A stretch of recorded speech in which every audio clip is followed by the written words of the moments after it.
Hello and welcome to Channel Sports on Sunday. We are exactly 35 days to Qatar 2022. I'm Ken Ochonogo, and I hope we're going to have an exciting 1 hour, 15 minutes talking sports.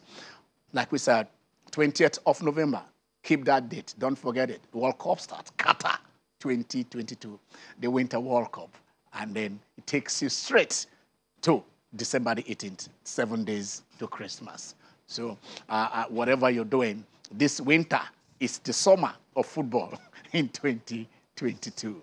So we'll give you some World Cup stories, but just calming down because we were and still in the continent as it stands. We sent 4 ambassadors. 4 teams went to represent us on the African continent. 3 of them scaled the first hurdle, got into this round, and then the next was to make it into the group stages.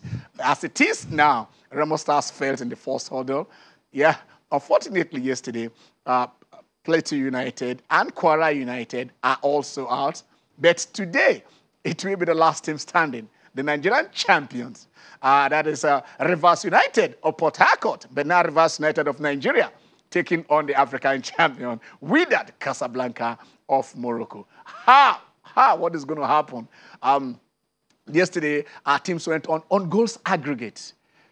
You win 2-1, you lose 1-0, 2-2. The away goal, weighty as it is, sends you out. You win 3-1, like in Kwara United, and you go over there and you concede 2 goals. And then 3-3, you are out. I think Europe have kind of cancelled these away goals and home goals. That when it is there, let's go straight into penalties.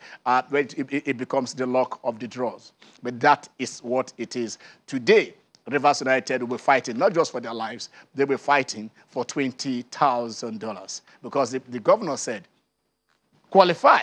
And each and every one of you will receive that alert, not in naira, but in dollars. Not in just $1, but in $20,000. But can they make it? It is a Herculean task. Somebody says it is difficult, but it is not impossible.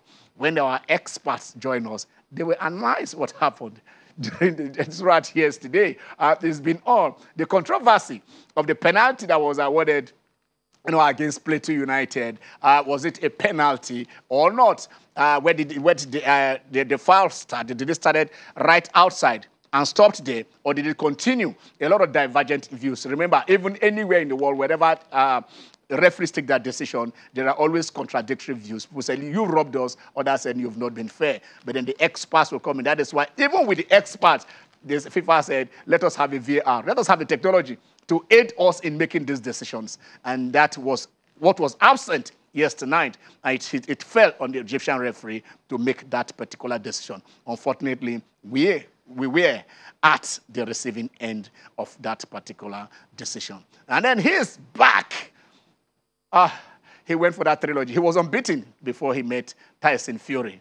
But right now, right now, I will say it right now, the Bronze Bomber is back. 3 seconds at the end of the first round, he said, Hellenius to hell. And that is it. But to me, the bigger fight yesterday was Claressa Shields taking on Savannah Marshall. 2 undefeated fighters also. The GOAT, the greatest woman of all time, she calls herself, Claressa Shields, taking on Savannah Marshall, the only boxer to have beaten her, but when it was in the amateur ranks. Yesterday at the O2 Arena, something had to give. 1-0 has to turn to 1. And unfortunately, it was that of Savannah Marshall. So she crossed the Atlantic, went into the United Kingdom, and now becomes the middleweight champion of the world. Yes, boxing, not in wrestling, not in other things. And she has the WBC, the WBA, the IBF, and the WBO, plus the Ring magazine. I don't know how many shoulders she has. Maybe Sissy will tell us when she comes on the show. The Under-17 tournament is also going on there. All the African teams had similar results in the first round and also in the second round. I don't know what it is, but to me it is developmental. We hope they learn from there. So, it is Channel Sport on Sunday, and the creamy one is in the house with me. Creamy. Sissy, how are you? Great to join you on the program today. Yes. Where do we, I mean, let us Where do we look start at... from? Start with Deontay Wilder Deontay or Wilder. Clarissa Shields? Yes. Because I'm eager to talk about Clarissa Shields. Okay, we have to talk about Deontay Wilder because he hasn't had a fight since October last year. Yeah. After losing to Tyson Fury. I mean, that's the only 2 losses he's had. 2 losses and 1 draw. Yeah. All of them to Tyson Fury. But every other thing is record 43 wins and 42 knockouts. All other ones are knockouts. Fantastic. Yeah, all knockouts. I mean, that's the way you know a boxer always serious. That's why I keep saying, please, AJ, don't even fight him. Okay, now, former heavyweight You say AJ should not go and fight him? No, he shouldn't. Why? Deontay Wilder is a beast. And AJ is there's what we call, okay, Ajabo fighters. Okay. There's what we call, I mean, he fits into that class of Ajabo fighters. So Wilder is a Jegule fighter from the jungle. That's the thing, that's the difference. From Mushi. Yes, from precisely. I mean, you nailed Oshodi. it. So when you have a fighter like that who is hungry, who is ready to kill, Yes. literally, you know, once he's in the ring. I mean, what happened to Robert? Robert didn't even have a chance at all. I'm sure people would have still been buying tickets. And then next thing, he's all over. It's all over. I mean, he's been hungry. He's hasn't fought for a while. And then this guy was at the receiving end. I mean, just another knockout for him. And Robert Ella is not just any boxer. That's the thing. Is a silver medalist at the European level. Two-time European champion. And the guy just dispatched him as if it's nothing. He was hungry. And that's what he did to him. That's why when he was talking about last week, you know, hinting that, hey, you want to fight Anthony Joshua in Africa because that's where they're from. And everyone say, hey, Joshua, please don't try this. Because there are some fighters you see. He said his ancestry is from Edo. Yes. He has traced it. Yeah. The DNA. Yeah. Has he actually done it? Or you know, he was in Nigeria. He actually came to Nigeria. He was in Nigeria. So, I mean, he knows what he's talking about. So he's actually from Edo State. Now I understand why he's really, really hungry. Okay. Usman is from Edo State. Igalo is from Edo State. You know, Osina is from Edo State. You know what that means. I mean, you know. There's so many. There's so many. I mean, numerous. But I'm happy that he's really back and being able to win this bout. I mean, it's a plus for him. Bouncing back from what happened to him against Tyson Fury and being able to just beat up this guy shows that, yes, he's still got it. I mean, he's 34 already. But then for him to fight like this shows, yes, this man, he's not finished yet. And then Clarissa Shields. We're talking about 96, 94, 97, 93, 97, 93. Unanimous decision in your hometown, in your arena. But it was close. I mean, it was close. Yes, it was close. You know, it was always going to be Clarissa Shields. I don't know why because, I mean, when you're talking about boxing, I mean, she is the first woman that will come to mind. Yeah. After Muhammad Ali's daughter. Yes. Yeah, you know, she didn't really stay so long, you know, there. But then after, immediately she left the scene. It was all about Clarissa Shields. So when she came to England, I mean, O2 Arena, 20,000, it was a sellout for, that's the first time we're having all women's fights as a sellout in the UK, right? 20,000 capacity. You'll be thinking, okay, just maybe Savannah Marshall, she's got a chance because she has beaten. And she's beaten. That was, yeah, she has beaten Clarissa before. Okay, I don't know why we keep bringing that she has beaten. Amateur level. We are talking about professional boxing. So it was not a beating? No, it was not. Because what was they fighting for? Was there a belt attached to it? Okay. Now the stakes are higher. The stakes are higher. So this is where it matters most. And this is where she should show. I love the fact that she respected and said, okay, now I agree that you are actually the greatest of all time. Because before Clarissa, she has been calling herself, she's the greatest woman of all time when it comes to boxing. And then Masha has to admit and say, look, GOAT. I mean, if the first one has what's this? Well, come on, can we just stick to the greatest of all time? The GOAT. Maybe because Serena Williams has attached to her. Yeah. I'm sure that's why she decided to change her and just had, okay, GOAT. Yeah. But then for Masha to have agreed, yes, I know now. I can reckon with you that you're actually the greatest of all time. So I love the fight. I love the fact that, you know, how slicky and how fast and furious Clarissa was. She wanted to prove something. Yeah. And she came to the ring and she was able to prove, you know, gave it all and she got the fight by unanimous decision. So I'm happy that, yes, middleweight champion of the world, undisputed. And she said, if you want a rematch, I am come to the US. I'm ready to give you a rematch. I have to remember the trilogies. And that is sort of the trilogy. I mean, okay, one of the guys who was in the trilogy was Will, and that you can see him there knocking the hell out of Hellenius. Yeah. It is not a sight to behold. First round, and then with 3 seconds to go, the guy thought he had survived, and then they counted him out, and then he couldn't stand up after that. And then that is it. Can we let us see if we can hear from from Deontay Wilder? Let us hear him talk. The heavyweight division, man, the excitement is back. Welcome back, my man. It's not the heavyweight division is nothing without Deontay Wilder, and that ain't trying to be cocky or trying to be boastful. That's just straight facts. Who do it like I? No one. And I got people that I love, and I got people that love me. Around me. So, long live the king, and I can't wait for the next one. We'll see what happens, and I'm a keep Usyk to his word. We will be calling his team, and whoever his handler is, and we're gonna see what's up. And if he a man of his word, what a hell of a fight it would be. You already have a fan in the house because Sisi is saying, AJ shouldn't bet. The thing is, I keep on backing AJ wherever he's going. But wait, Sisi, let us just take a detour out of boxing for now and talk football, because we are, I think we have guests who are joining us on this show today, and then we want to talk about what happened to our teams. I've just told you this, that Remo Stars out, Plateau United out, Kwara United out, but will Rivers stay in? Something is at stake. Man, if you show me $20,000, what do I do? I would think we have Bolaji Douglas. He's about to join us. And can we have Bolaji if he's ready to join this show? He's making his debut. Is he ready? Hello, Bolaji. Hello, Ken. Thanks for having me on the show. Okay. Bolaji is reaching us from somewhere. He will tell us where he is, somewhere in Ireland. It's right there in the United Kingdom. I don't know. I know it's cold. Bolaji, you see where we are sweating here, but you are cold. And that is it. Bolaji Douglas is an ex-international. He's an encyclopedia of Nigerian sport. I know. I've been longing to say, look, let us have this guy on this show. And we're going to have him continuously, because all we have there, we don't release them.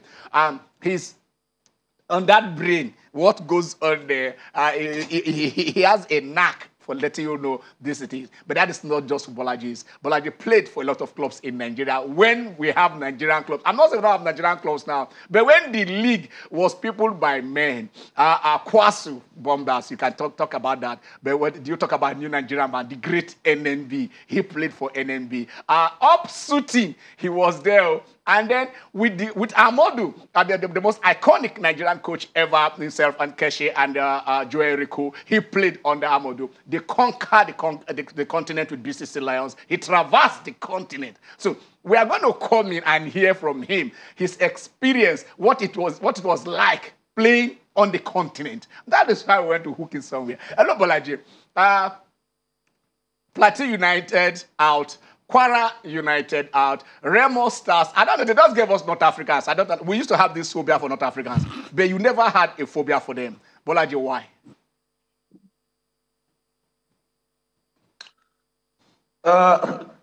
First and foremost, I think the result we saw yesterday, and also thinking of the Remos result, I think it's just down to experience to begin with. The teams we fielded out there, most of them will be greenhorns on the continent.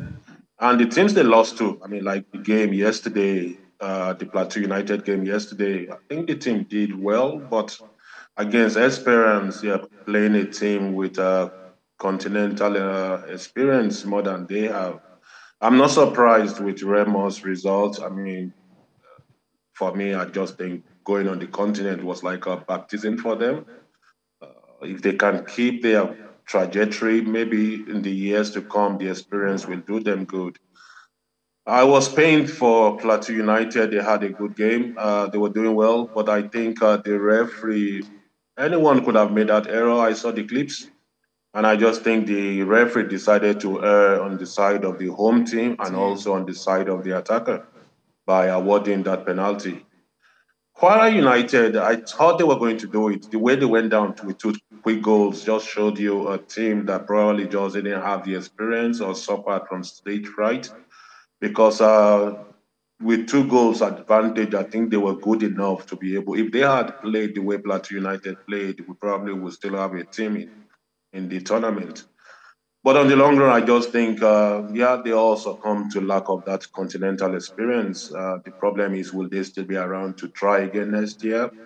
The league we have doesn't guarantee that at the moment. If there's any team that might still be around to do the same next year, probably will be Rivers United, whom I'm hoping they will carry the day today. That's a big incentive backing them. So the players have every reason to go out there and give their very best. Okay, you play the Cup Winners' Cup, then the Mandela Cup. Now that's what we're talking about, the CAF Confederation Cup. You play the CAF Champions League then also, and then you guys played against some North African teams. What was the result? How did you prepare when you're going to play the North Africans? Because I mean, I've never done it, but when you enter that stadium, that the crowd there, you are intimidated. Here we beg fans to come to the stadium. Now, of course, in your days, the stadium will always filled in Boko or in Lagos or anywhere. But how do you play from an empty stadium in Nigeria and then go to Morocco to go and see maybe 80,000 fans, all bearing down on you? Your experience first. What were the teams you guys played against, and how did you weather the storm?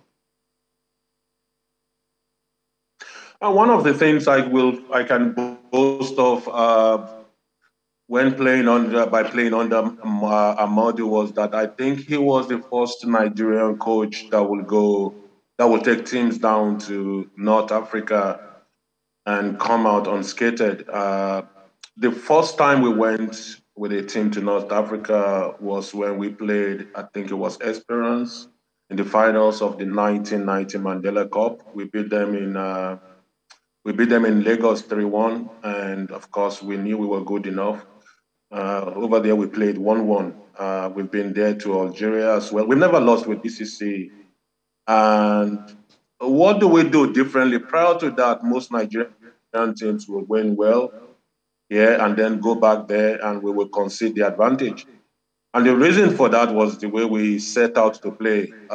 Nigerian teams are attacking minded, play 4-3-3 most of the time. You're leaving gaping holes in the middle, and which the North Africans will exploit. A team line up with 3 midfielders in the middle, the other team will be happy. And so most of our teams will succumb to the fast counter-attacking play of the North African teams. But with BCC, what Schweible will simply do, Schweible believed so much in the midfield play. So we loaded the midfield. We have clever, intelligent, hard-working midfielders, Moses Papo, Ahamu Wankwo, just to mention a few, Tony Anyila. So these guys, they were very, very experienced, battle-tested midfielders. Fuludu Edema. And so what we normally do, we pack the midfield, try to keep the ball, try to frustrate the North Africans. They have this way of playing. They come at you with everything they have in the first 60 minutes. If you can survive that blitz and you are clever enough to manage yourself to try to see if you can nick a goal, you stand a high chance of coming away from that place. And that's what we usually do. We just absorb their pressure. And we have a couple of fast attackers that we are looking to get them on a break against the North African teams. We used to have Amiangwe, late Amiangwe, and then John Zaki. And the plan is usually to look for that opportunity to set them out. The team attacks us. There's a whole space at their back. And so we're just looking for one opportunity to exploit that space. And we usually get it. And we trust these guys when it happens, they will take it. Talking about the crowds, those guys are something else. I remember when we went to play in Algeria. I've been to Algeria twice to play there. My first experience was that when we got to the place, they came to pick us in the airport, all right? And then they took us to this hotel right in the heart of the city, right in the center of the city. And when we got to the hotel, all their fans were there. They were making noise. And so we told them, no, we can't stay in this hotel. And they said to us, well, if you can't stay in this hotel, it's up to you. Go and find your own hotel. And they withdrew the bus from us. And so we have to walk down. We saw one hotel on one hill. we went down to the hotel and booked there. Throughout the night, their fans were driving around that hotel, just honking, blaring their horns. And they did that until the time we went for the game. Well, when you face a situation like that, it either encourages you or it demoralizes you. The usual Nigerian experience is that it tends to motivate us to do the contrary. And so, yeah, you will come under that. It's up to you how you handle crowd. Personally, some of us, we love those crowds. We love to silence them. We love to make them cry. They will cry. They will cry openly when you beat them. And it's something we love to walk away from the stadium. Things like, oh, they will motivate you anyway. So it's up to you to be ready to face those crowds. This the psychological thing. And the quicker you turn it to your own advantage, the better. Okay, yesterday, the psychological warfare was started for for Rivers United. They go to the stadium. From all the reports we're getting, there was no light for them to train. They put under darkness, pitch darkness, and they couldn't train. Let me ask you this: when you guys were playing under Shoaib Ahmadu, the team, were you having a team psychologist, or it was just the coach who talks to you? So how maybe. If you want to talk to Rivers United players, based on what the information we are getting, what would you say to them? And BCC was the first team I joined, and we will have. There's a guy the club used to bring in, Dr. Becker. It does what he calls cyber something along the line of boosting us psychologically. We will have him every time we have a major game, final, or maybe we need to overcome the opponent. So the guy will take us through this session, and usually I used to say this: you come out of that room feeling you are a different person, deep feeling you are ready to kill anything that tries to stop you from winning the game ahead of you. I cannot remember ever coming out of that man's session and we losing a game. And so, yeah, it is important. At that time, we were the only team in the federation, I think, that had that. I don't know if things have changed now. But, yeah, we had that on our side. Of course, if I will speak to the players today, I think the state government, that $20,000, it's a bit... Is it? $20,000. $40,000. Bolaji, this is 40, actually, yeah. $40,000. $40,000. This just reminded me now. It's 40. Okay. That's about 29 million. Me, that's something that you must be ready to die for something like that. Really, that's a lifetime opportunity for many of the players. So that is enough to motivate. They just need to manage the game well. Oh yeah, definitely. But on the other hand, it can also become a disease. It can also work against the team if they focus too much on the money. I just think the players should focus on the game. Think of believing themselves. Be patient. Don't do anything rash. The penalty Plateau United considered yesterday could have been managed better if the guy kept his head. The player was going nowhere. All he had needed to do was just to keep the chase on. He made a rash tackle, and which are the things you tell the players to avoid. Avoid as much as possible any fouls around the box. Yes. The margins, as we saw yesterday, can easily be translated into penalties. So yeah, avoid. Don't be rash. Just keep your cool.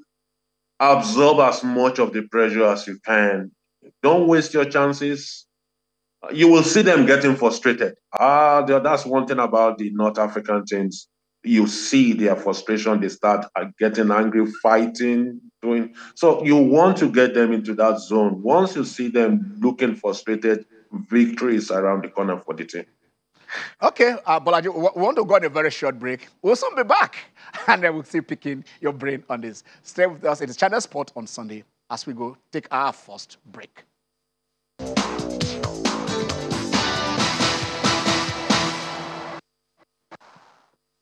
Okay, you're welcome back. It is Channel Sport on Sunday. Still 35 days to the Winter World Cup. And then we've been picking the brain of Bolaji Douglas. He's making his debut here.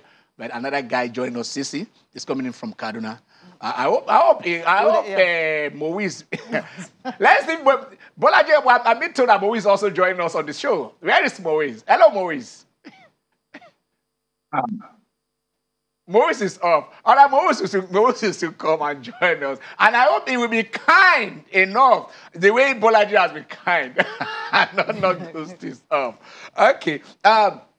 Do you have any questions for Bolaji? No, it's going to be on that psychological warfare that he talked about, whereby he said during their time, BBC Lion of Boko, they actually had psychologists who will come and talk to them. So for Rivers United, when you enter the field of a training field, you're trying to train, and like 10 minutes later, the lights goes off. You know, as a player, what usually happens in situations like that?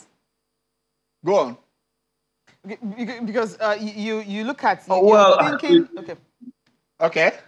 I will have Bolaji on the line. Okay. Okay. Okay. Bolaji. That was also when we went to Algiers.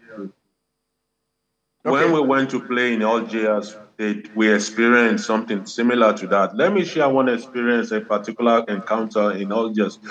We got to Algiers, and we were told the match was to be played in Annabas. And so here we were at the airport, and they told us it was during the Algerian Civil War. And so we were told, because of the Civil War, planes were cancelled, flights were cancelled. So we were at the airport throughout the day. We couldn't travel. And they said, you can go back to the hotel and come back the next day. We got to the hotel. It was cold. The hotel had no water, no hot water. Just you have the tap dripping water. To bath, you have to bring a cup and put it under the tap. And when the cup fills up, you now pour it on your body. It was cold. So most of us didn't bath. We just washed our body, as we call it in secondary school. We got to the airport the next day. The same thing. They kept telling us that, they've cancelled flight.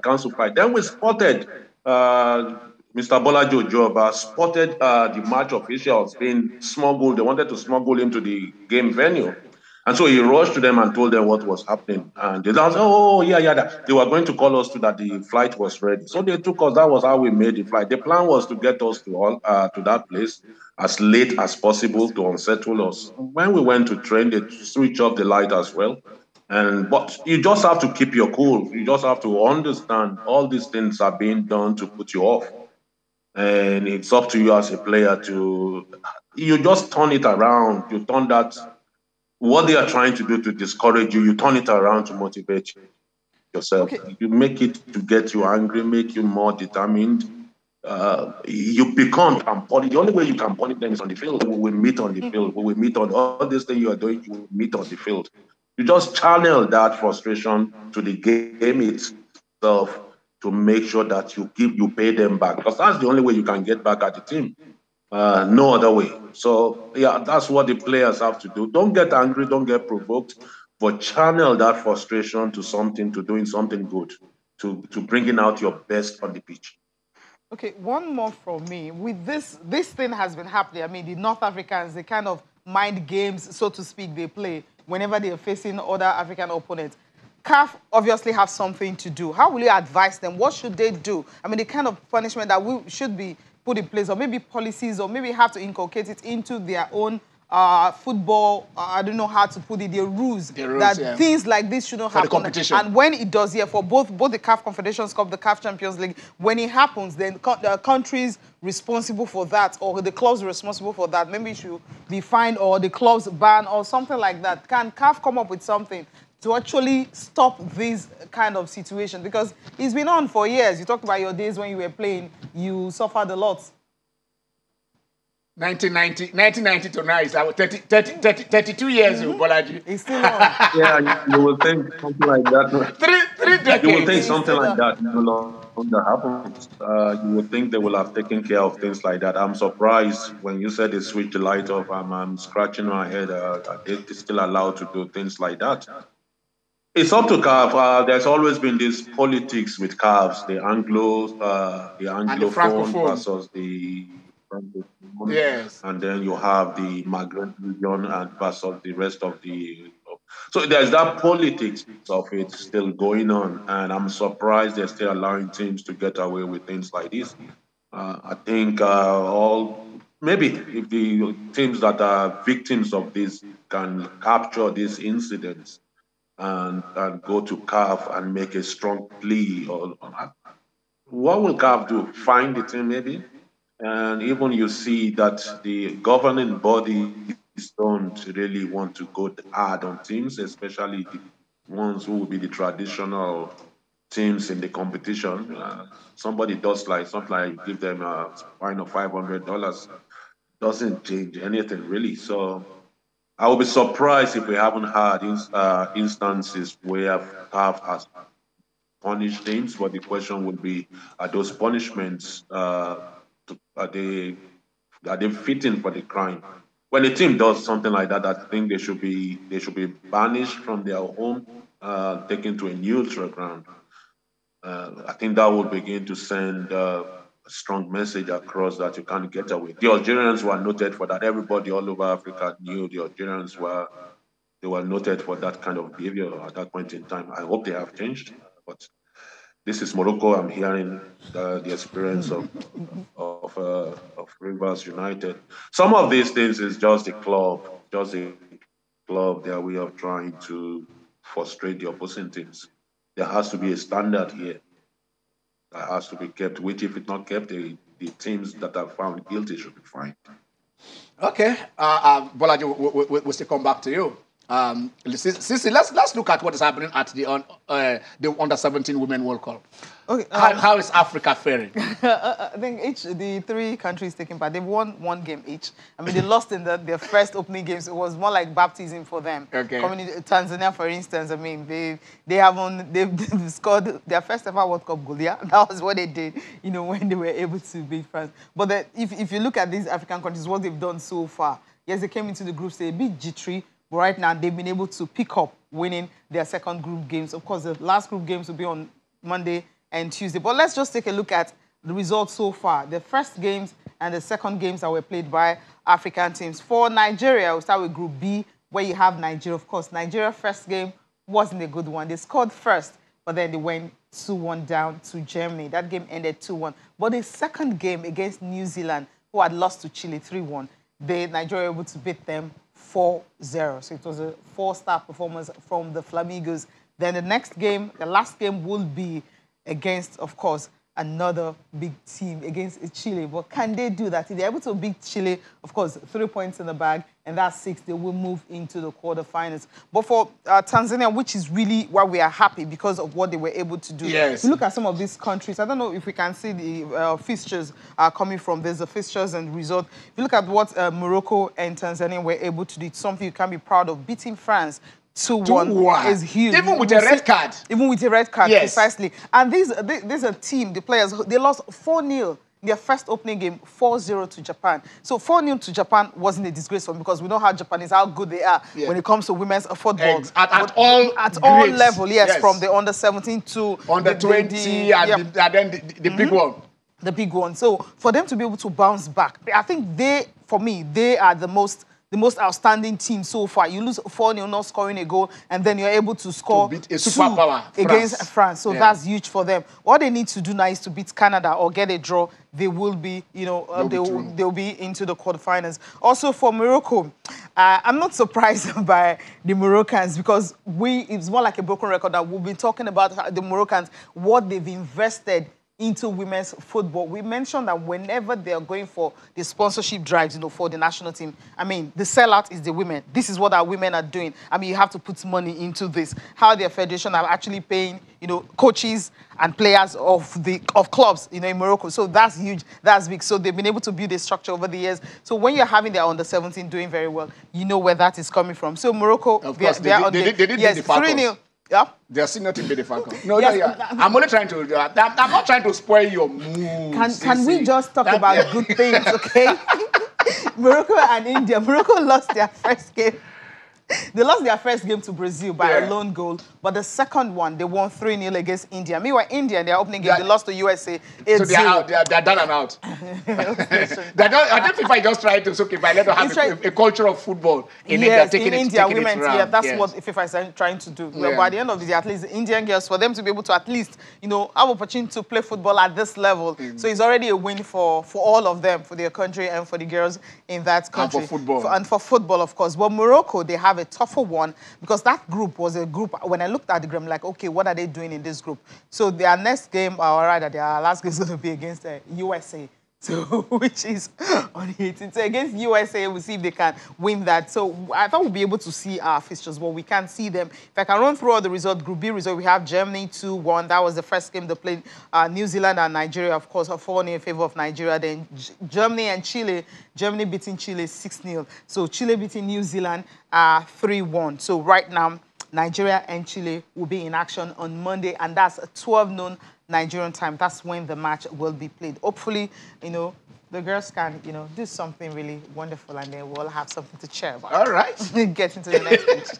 Now, let us see if we can. Somebody say we can chill against the Chileans. It will be a Chilean team. Yeah. So Nigeria plays tomorrow.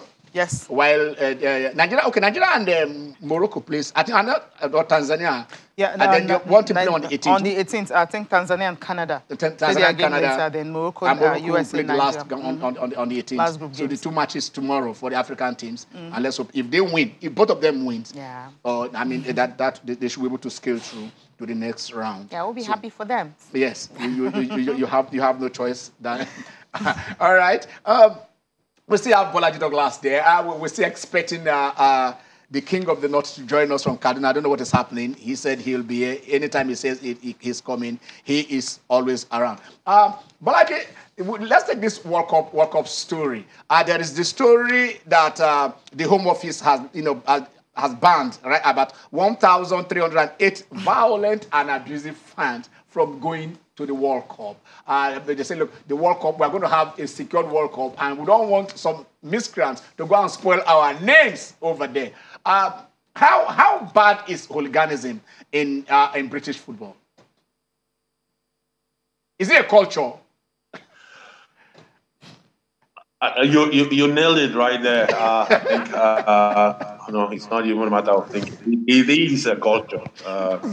There's a film I watched several years ago which highlighted the problem, and whereby you see supporters. It's almost like a cult thing, okay? And before the match, before each games, for example, there are certain supporters that will go, they will pick a place where they're going to meet, and they're just going to fight, okay? There's one thing about the English culture, they just love, for whatever reason, they just love fight. If someone like me walks into a pub, maybe at the time when everybody's high, there will be somebody just looking at the size of me and just feels, it would be nice to have a fight with this person. I've walked into a pub and somebody just jumped in my front and said, hey, do you want to fight? And so it's that culture. It goes with a drink. They get a drink, get drunk, and the next thing is they go looking for a fight. That's what the supporters do. It's not only in England. I think Holland, they have all these hotspots. And so sometimes we even just see them fix a place and say, we're going to meet also place. And they go there and they beat themselves to a state of stupor and then go back home and they go boasting about it, how many skulls they cracked, how many noses they were able to break. So yeah, it's a cultural thing. And they might not want to accept it, but if you live in the society, you realize what is going on. And I think they know it themselves. They can dictate when the fight is going to come in because there are certain sites you will go or social media space you go to, and they start sending those messages where the next fight is going to be, what is planning, what they are planning to do. So I think it's a good thing. Of course, the security agencies are ahead of this thing. So by deciding to ban them, they know the key guys, they know the leaders, and usually they target them ahead of major competitions and ask them to probably submit their traveling documents, or they are just simply told you are not allowed to leave the country. This one, the Home Office has said, surrender your passport. Surrender your passport. There is something about it. 1,308 of them, they pencil them down, they written to them. They say, we need your passport before the World Cup starts. We'll keep it. After on the 18th of December 2022, you can come and have it back and see what you want to do. You can do it here. They will know them. They'll prevent them from traveling. They will know them. They know those people. And those people are some of them are they are successful, thriving guys, people who are doing well in the society. You could see bankers, teachers. These guys are respectable people in the society. Wow. That's where they catch their fun. Exactly.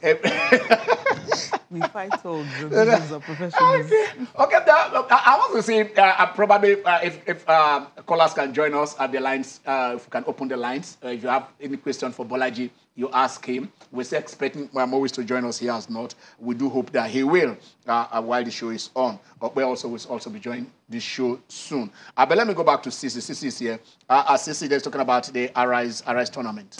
Yes, I mean, Arise Foundation, by Shiju, Dr. Shiju, is our pet project, the Arise Women's Conference. So they decided this year, to have a football tournament. Okay. And that football tournament wasn't just about having former players to come and play, but also they used the opportunity to actually have about 500 kids, and they were screened, and then they'll have to have this Arise Football Development Program. And that program is going to help those kids that were screened, about 25 of them that scaled through the more than 500 that they had early in the morning. As early as 7 a.m., you had kids coming to the stadium at Mobology Johnson Arena, where they all came together to trust most of you. So let's just, get this report out of the way, and then we'll understand what this Arise Football Development Program is all about. Okay.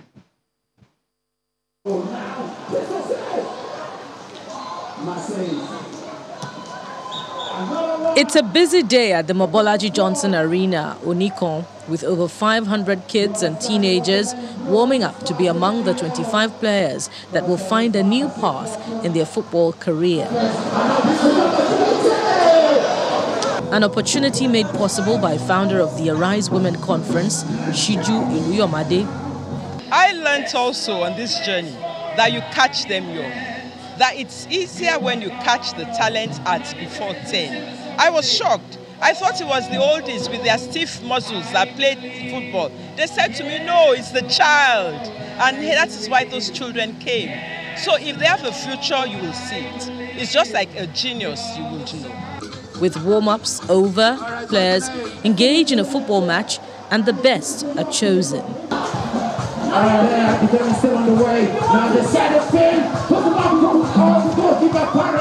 What Arise wants to do is get those ones who stand out, who have talent, and try to develop them in what they call the Arise Football Development Program. The objective is that after they've developed them fit enough, they put them out there to compete in the world stage. So we are targeting four different age grades: under 12s, under 15s, under 18s, under 21. So 4 different age grades. So basically children from like 11 to 21. Time for the main event of the day, a charity match between Team Arise and Super Eagles legends. The excitement is palpable as the legends grace the pitch.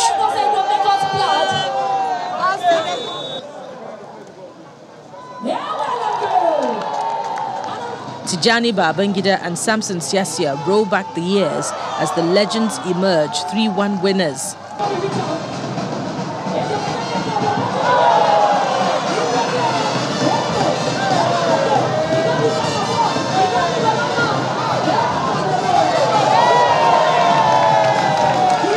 For the legends, a project like this is close to their heart. A very wonderful event we are all having here, and thanks to Dr. Siju, who have put all this together. She's wonderful, and I use this platform to really acknowledge her efforts and her concern for humanity, and may God help this project and help her in her endeavor. I think that's the best thing that can happen to you, the love from the kids, and it's always good to give back. What Mommy is doing is wonderful. I think it's a wonderful thing. At least Arise has brought us together, you understand? It's been very difficult to also come together and look at what has happened now. Arise to life, and it's all about, physical health. So we're welcome to support, charities like this, For Iluyomade, bringing these former players is a way of encouraging the young ones and helping them see their future through the legends. The Rise is in itself a transformational agenda. It is reminding us that we are a bigger nation. We are better than this. We are bigger than this. We can do more than this. So the legends are here today to inspire the upcoming generation. They are the ones we are sending to the academy. The winners are not going home empty-handed as they are presented with medals and the trophy.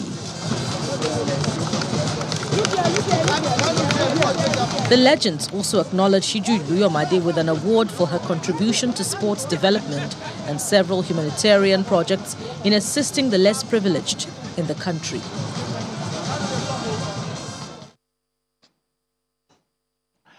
Okay, that is for the future. And if you want a better future, you start now.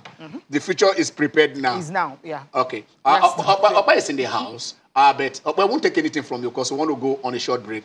When we'll come back, I know you are raring to go. All right, you guys stay with us. We'll soon be back.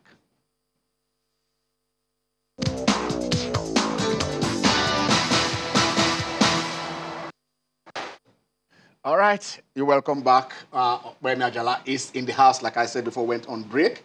But some of had a different view on what happened yesterday on the Plateau United match. And somebody even said, "Kay, why are you talking about the GOAT? Why are you not talking about that Plateau United was cheated?" I'm going to... if we have, I think we have the rights. We would have shown you that clip. But we go according to the rules here on Channel Sport and on all channels program that we have. Obe has a different view. Obe felt that penalty was too soft. In fact, he was trying to say robbery. He didn't want to say. But he said, I can't speak for him. Obe, you're welcome to the show. Okay. You'll be listening to Bolaji. Yeah. Okay. Again, I will also take it. You were talking about the future. I will also take it back into the past. Sisi was talking about a match with the Chilean girls, and something happened in 1989. They call it El Maracanazo. Brazil and Chile, the winner takes it all. So the Chileans were having it difficult. Caracas scored the goal. In the match, they needed to win. Brazilian needed a draw. And the goalkeeper, Roberto Rogers, who incidentally was the goalkeeper in the Brazilian league, just brought out a sharp object, cut himself, and it was as if the fire flare from the fans injured him. So they wanted to call up the match, but I think a photographer from nowhere caught that incident. And, of course, they were thrown out of the World Cup, banned even from the next edition. The keeper was banned for life. That his club even had to make a special case after like 15 years for him to be the ban to be lifted. Now, bring that to Africa. We had a Rashid Dami Morad, who was there 2000 in Lagos. He ruled as incorrect Ikpeba's penalty kick in February. By December, the same Tunisian referee was a member of the delegation of Esperance to a CAF Champions League final in Ghana. They were supposed to win that match. They were losing the match. And whether they planned it, Shokri, the legendary goalkeeper, also took a sharp object, learning from El Maracanazo, cut himself, and it was a stone from the fans. So the Tunisian referee were mounting pressure on the South African referee, Robbie Williams, that he should call off the match.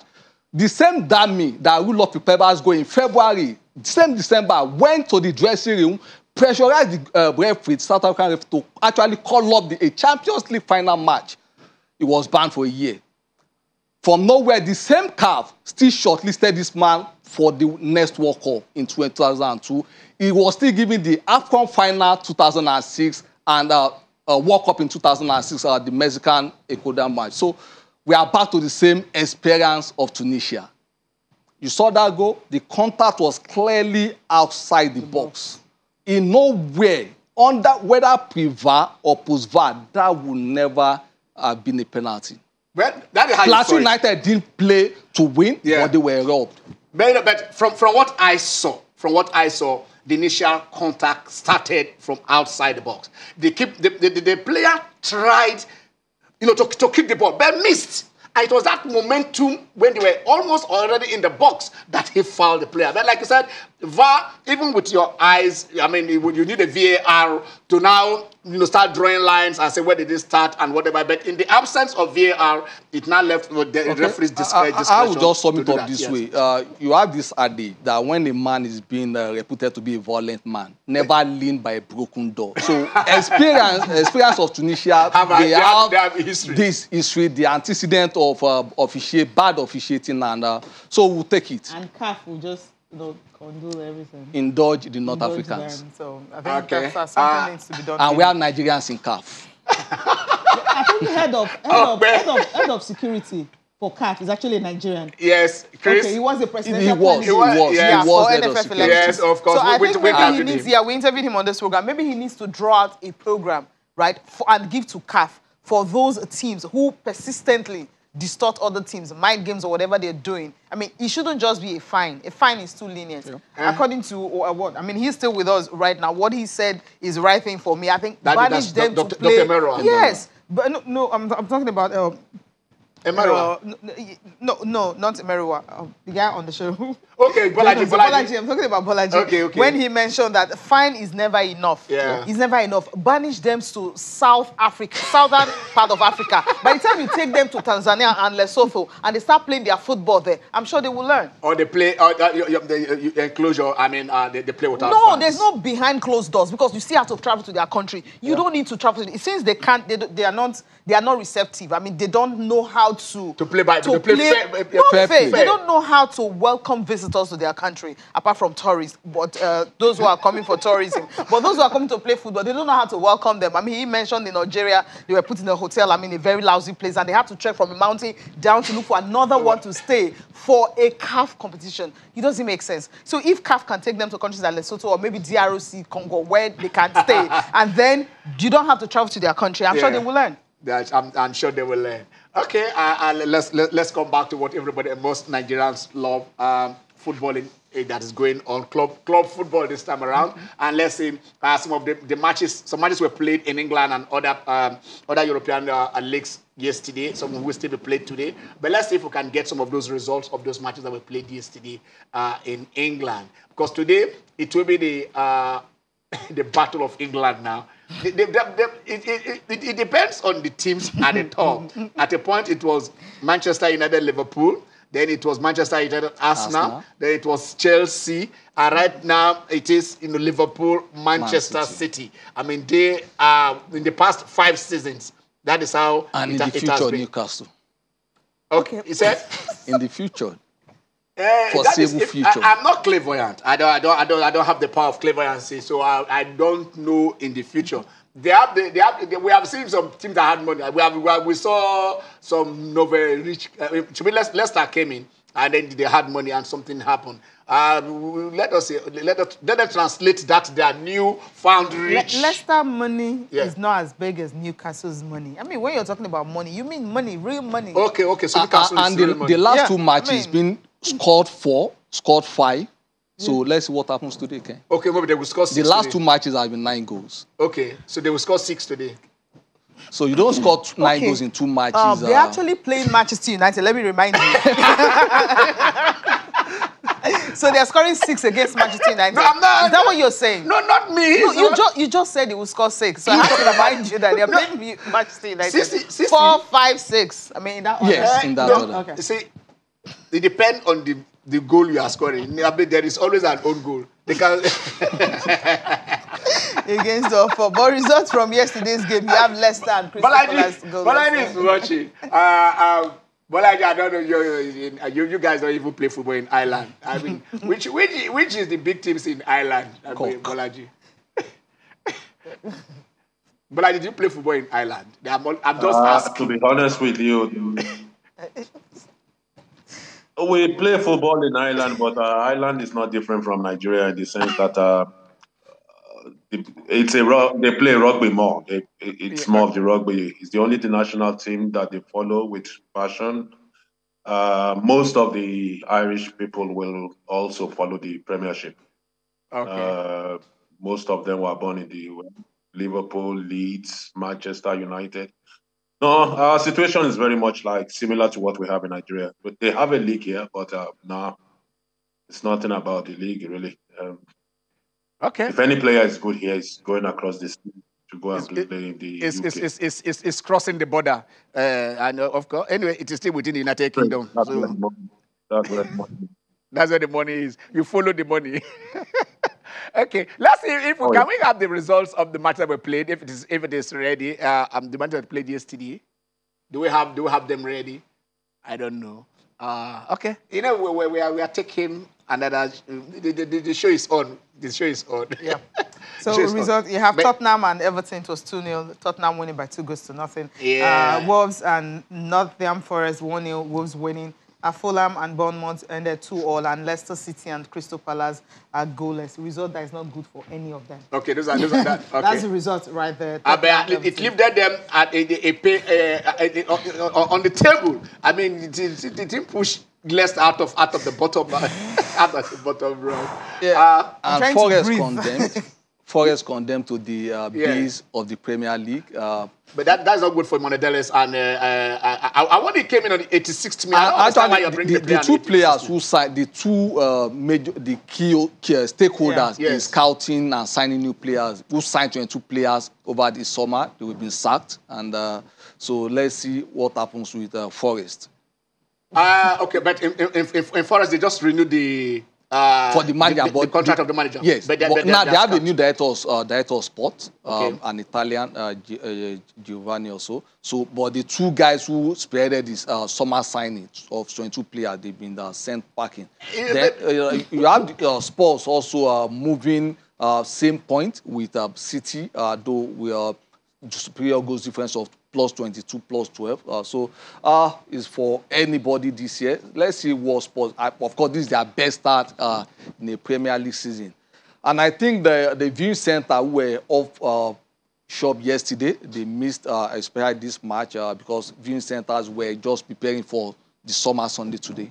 Okay, Okpa said Manchester United will play 2 p.m. Chelsea plays 2 p.m. Arsenal plays 2 p.m. They are all 2 p.m. matches today. So, Sisi, what are those matches that we have today? I mean, the big Aston Villa and Chelsea, as you mentioned, 2 p.m. Leeds United and Arsenal, Manchester United and Newcastle. You have Southampton, West Ham, then Liverpool and Manchester City. That game will be much later. That's at 4:30 p.m. But all of the games I real out, they are all El Clasico. The same time. Okay, they also have El El Clasico, of course. again. We are dealing with so Premier while League you are in first. second half for Liverpool, Man City, Liverpool match, the El Clasico is bumps starting. on you. That's 3:15. Yeah. Wow. But usually, El Clasico, I mean, when it was really, I don't know if what you're playing is El Clasico. I don't know whether to call it that. I'm looking for star players and I can't find anyone. Before, it used to be 8 p.m. There's Lewandowski, there is Benzema. They are all going for, I mean, the best footballer in the world is Lewandowski. See, I think you look at the commercial aspect. Free viewers, we are comfortable with afternoon, evening. But when you talk about the actual pain, people are ready to put their money where their mouth is. I think because of them, they have to shift that time to afternoon games for them. I actually love the 8 p.m. game kickoff. Because normally it is, I mean, in Spain, they want to avoid clashing with the English EPL. So they play the match on Friday. They want to play on Saturday or Sunday. They want to make sure that England finish whatever because you have the worldwide, but then come in and then whatever it is. I don't know how many people will be tuning in to watch a Clasico at 3:15 p.m. in Nigeria, especially. Especially when the Liverpool City match is still so when on. you start the Clasico, you move on. And at that time, the game between United and the others will still be playing towards the end of their games. Okay. United, Arsenal, Chelsea, their game is starting at 2 p.m. So okay, let's ask Bolaji. Bolaji, how is the scale tilting? What is really happening to Liverpool? Have you been following them this season, their results? I'm not surprised. If you notice, 2 seasons ago, when Liverpool won the league, the season after, they had a slump. And then they recovered last season and pushed City to the title. And then, so I'm not surprised what is happening. I think it probably has to do with the way they play. I think that the formation, tactics they play takes a lot out of those players, and probably takes them almost a season or some time to recover the following season. Of course, one is not going to downplay the loss of Sadio Mane as well. I don't know how they managed to bungle his contract talks, the way they were fitting, the way they were bowing down to Salah to give him everything, and they just allowed Mane to walk away. It's just those who are responsible. I think they need to be visited by EFCC to find out how negligent they were. Salah. So I think they are paying that price, and I'm happy to see them struggle. But yeah, I think it also has to do with the way they've been playing. It takes a lot out of them. That pressing, it looks good to the eye, but it takes a lot out of players. And you realize also, there are so many games now. The top players need time to recover. They're not getting that time. They play well. It's now almost as if they play all the year round. World Cup is around the corner as well. If I'm a player going to World Cup, I will be keeping some energy for that tournament. So you just see players, the top ones, they just seem to be strolling down and just waiting for the World Cup. Nobody wants to get injured at this point in time.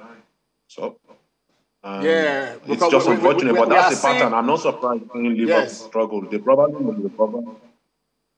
We are seeing a lot of players who are getting injured. Because of the right back for England. Yes. Kyle Walker. Trent Alexander-Arnold. And also their first three choices, they are already with the doctor. So they are looking at Trippier from Newcastle. And of course, I think that will be a quality addition when you talk about his specialty when it comes to dead ball situation. Unlike Arnold, he defends very well. And he also play more as a liberal from the right back by supplying those passes to the up-front player. So those are the cost of the right back for England right now. Okay, because we are almost at the end of the show. So let's go back to Bolaji before we come back to the house. Hello, Bolaji. Like we said, the World Cup is right almost there. We've talked about a Clasico. Are you going to see that first, those first challenges and all things that that comes with the El Clasico, the passion, or like you said, they will be reserving something for the Winter World Cup? I don't know why they still call this a Clasico. We used to have this situation in Scotland where they used to call Celtic, the Rangers, Rangers Celtic. Yes. And even when Rangers became a boy team, they were still calling it like that. Well, El Clasico to me was because of the galaxy of stars you had. Looking at both teams now, to be honest with you, if you ask me to watch Liverpool, City, versus or to watch Barcelona, Real Madrid, I think I'll be watching Liverpool, City. I don't know what to expect in those El Clasicos anymore. What do I expect? They will still go all the way, but I'm not sure that fierceness is there anymore. I think players respect more themselves these days. They are not allowing the fans to drive them into those charged encounters that it used to be in the past. I think players also over the years have lost that affinity to the club. It's more of their contract, their career, their money. And so we might not really see that intensity that you see. They probably just they go through the motions, try to get the points at stake if possible, but we probably won't see that bitter rivalry that used to drive those kind of derbies anymore.